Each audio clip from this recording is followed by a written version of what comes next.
Yer yuzida har kuni 100 mingdan ortiq momaqaldiroq gumurlaydi. O'rtacha odam bir kunda 20 ming qadam yuradi.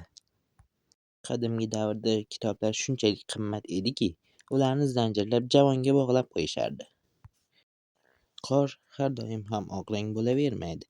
Ba'zi mamlakatlarda qizil, sariq, hatto yashil qorlar ham kuzatilgan. Sayyoramiz doimiy nafas oladi, ammo albatta biz buni sezmaymiz. Taxminan 1 milliard odam hali ham elektrsiz yashar ekan. Siz buni bilarmidingiz? Meduzalarning aksariyati qarimaydi.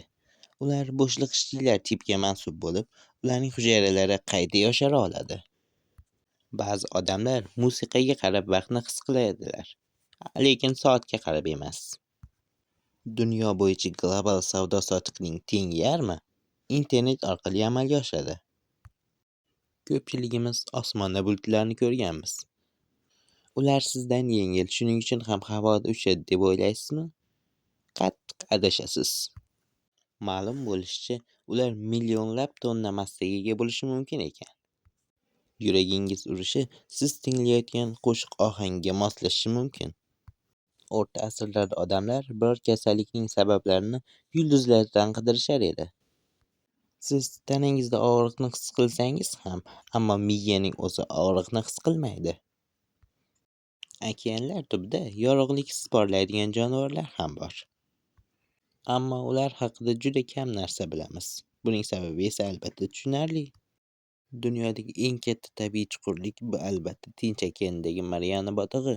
Uning chuqurligi 11 kilometrga cho'zilgan. U dunyodagi eng chuqur va shu bilan birga eng qorong'u nuqta.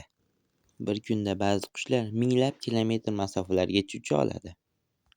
Arxeologiya bo'yicha eng ko'zga ko'ringan davlat bu Misr. Kanadada 2 milliondan ortiq ko'llar mavjud. Biz tabiatni ko'pincha 2 turga bo'lamiz: jonli tabiat va jonsiz tabiat. Ammo istisno tarzda unga ham bunga ham mansub bo'lmagan bir alohida turlar mavjud. Ular viruslar deb ataladi.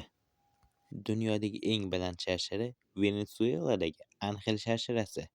Uning uzunligi 979 metr. Taqqoslash uchun Eyfel minorasining uzunligi 300 metr atrofida. Ba'zi odamlar birinchi qahvani ichgandagina uyg'onadi. Qolgan kun esa jim ishlaydi. Yer yuzida har kuni 50 mingdan ortiq eng yangi veb-saytlar ishga tushadi. Qalin tuman tovushga juda zaif bo'lsa-da, lekin ta'sir qiladi. Venerada bir yil 225 yer kuniga, bir kun esa 243 yer kuniga to'g'ri keladi. Dunyo bo'yicha har yili 50-70 ta atrofida vulqonlar otiladi. Ularning aksariyati Tinch okeanining olovli halqasi nomli tizimida joylashgan. Undagi lava harorati esa 700 dan to 1200 gradusgacha yetishi mumkin ekan. Qumli shamollar shunchalik bo'larki, ba'zan minglab kilometrlab masofalarni bosib o'ta oladi. Dunyodagi eng quruq sahro Afrikada joylashmagan. Bu Antarktida. U yer juda quruq va shu bilan birga juda sovuq. Oppoq qorlar va sovuq doim ham yangi yillar ramzi bo'lavermaydi.